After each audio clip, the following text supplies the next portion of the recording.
অপমানের জ্বালা সইতে না পেরা ভিতরে ভিতরে ফাফা কষ্টে মরে গেছি। মানুষটা যে কি ভালো মানুষ ছিল। আহা হা। আমি সত্যি বলতেছি, আমি আসলে জানতাম না এরকম কিছু হয়ে যাইব। তুমি পারবা?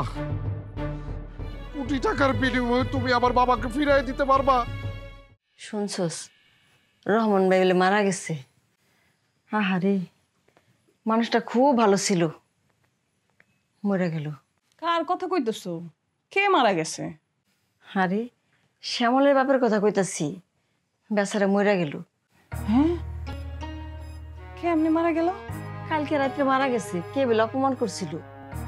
অপমানের জ্বালা সইতে না পেরা ভিতরে ভিতরে ফাফা কষ্টে মরে গেছে। মানুষটা যে কি ভালো মানুষ ছিল। আহা হা। আরে অপমান করবি তো কর, তাই বলে কি এমন অপমান করা লাগে যে অপমানের জ্বালা সইতে না পেরা মানুষটা মরেই গেল? এমন ভালো মানুষ আল্লাহর দুনিয়াতে পাওয়াটাই মুশকিল।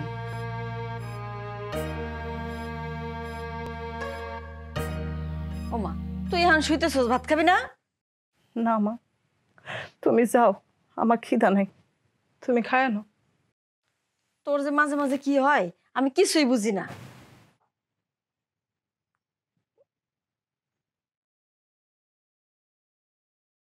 কি করলো আমি এটা? কি করলো?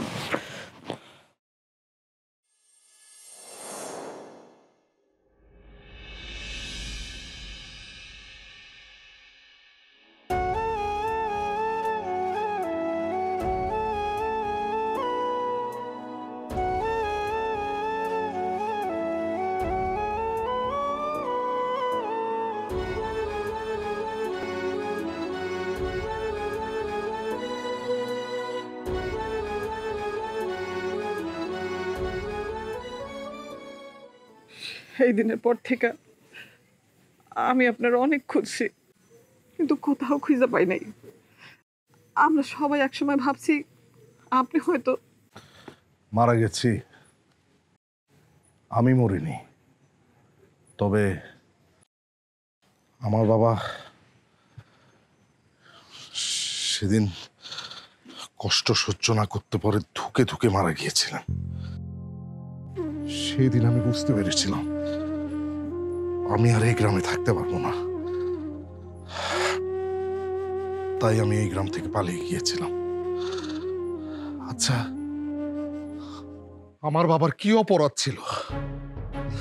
একটা মুচির ছেলে হয়ে আমি তোমাকে ভালোবেসেছিলাম। আমার সরল বাবা আমার সেই বয়সের আবেগের মূল্য দিতে গিয়ে তোমার কাছে ছুটে এসেছিল। এটাই ছিল তার অপরাধ। সত্যি কথা বলতে আমি আসলে বুঝতে পারি নাই ছোট্ট একটা ঘটনার জন্য এত কিছু।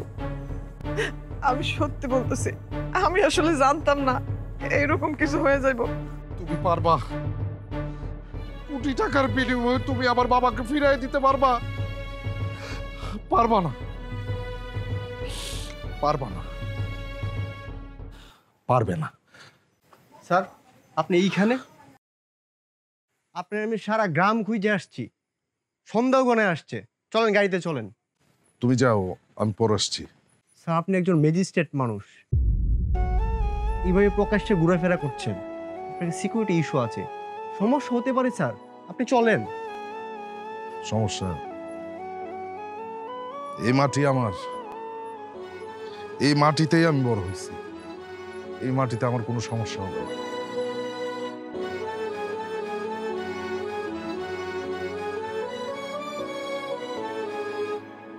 যে পেশার কারণে তুমি আমার বাবাকে অপমান করেছিলে, সে পেশা আমি পরিবর্তন করেছি। তবে আমার আগের পেশার প্রতি আমার কোনো অসম্মান নেই, বরং আমি বিশ্বাস করি এই সমাজে একজন ম্যাজিস্ট্রেটের যেমন সম্মান ও গুরুত্ব আছে, তেমনি করে একজন মুচিরও গুরুত্ব আছে।